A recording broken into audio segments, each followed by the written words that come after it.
ত্রিভুজ প্রেমের বলি আশরাফুল, বন্ধুর হাতে বন্দুক। রাজধানীতে কাঁচামাল ব্যবসায়ী আশরাফুল হকের ২৬ খণ্ড মরদেহ উদ্ধারের পর দেশজুড়ে চাঞ্চল্যের সৃষ্টি হয়। গত বৃহস্পতিবার ১৩ নভেম্বর হাইকোর্ট সংলগ্ন জাতীয় ঈদগাহ মাঠের গেটের কাছে দুটি নীল রঙের ড্রামে তার মরদেহ পাওয়া যায়। এমন নৃশংস হত্যার ঘটনায় আসামি করা হয় তার বন্ধু জরেজুল ইসলামকে।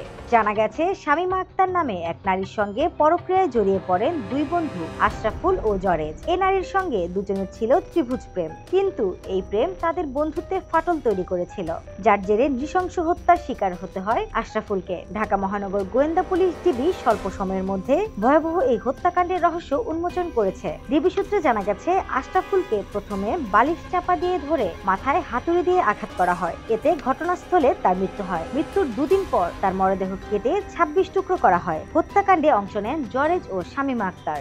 এই ঘটনায় আশরাফুলের বন্ধু এবং হত্যাকাণ্ডের প্রধান আসামি জরেজুলকে গ্রেফতার করেছে ডিবি। শুক্রবার ১৪ নভেম্বর রাত ১০টার দিকে কুমিল্লা থেকে গ্রেফতার করা হয় তাকে। অন্যদিকে র‍্যাব ৩-এর একটি দল লাকসাম থেকে হত্যাকাণ্ডের আরেক আসামি পরক্রিয়া প্রেমিকা শামীমাকে গ্রেফতার করেছে। ডিবি সূত্রে জানা গেছে, শামীমা আক্তার কুমিল্লার বাসিন্দা। তার এক ছেলে ও এক মেয়ে রয়েছে। শামীমার স্বামী সৌদি আরবে থাকেন। ৩ বছর আগে ফেসবুক ও মেসেঞ্জারের মাধ্যমে তার সম্পর্ক হয় মালয়েশিয়া প্রবাসী জরেজুল ইসলামের সঙ্গে। ছুটিতে দেশে ফেরার পর শামীমার সঙ্গে জরেজুলের অনৈতিক সম্পর্ক শুরু হয়। এদিকে আশরাফুলের স্ত্রী লাকি বেগম বলেন, আমার স্বামীর কাছে বিদেশ যাওয়ার জন্য ১০ লাখ টাকা ধার চেয়েছিলেন জরেজ। গত মঙ্গলবার জরেজুল আমার স্বামীকে ঢাকায় নিয়ে যান। এরপর স্বামীকে ফোনে পাই না। তার ফোন ধরে জরেজুল। আমার স্বামীকে খুন করেছে ওই জরেজুল। আমি তার কঠোর বিচার চাই। নিউজ ডেস্ক, দৈনিক নতুন সময়, ঢাকা।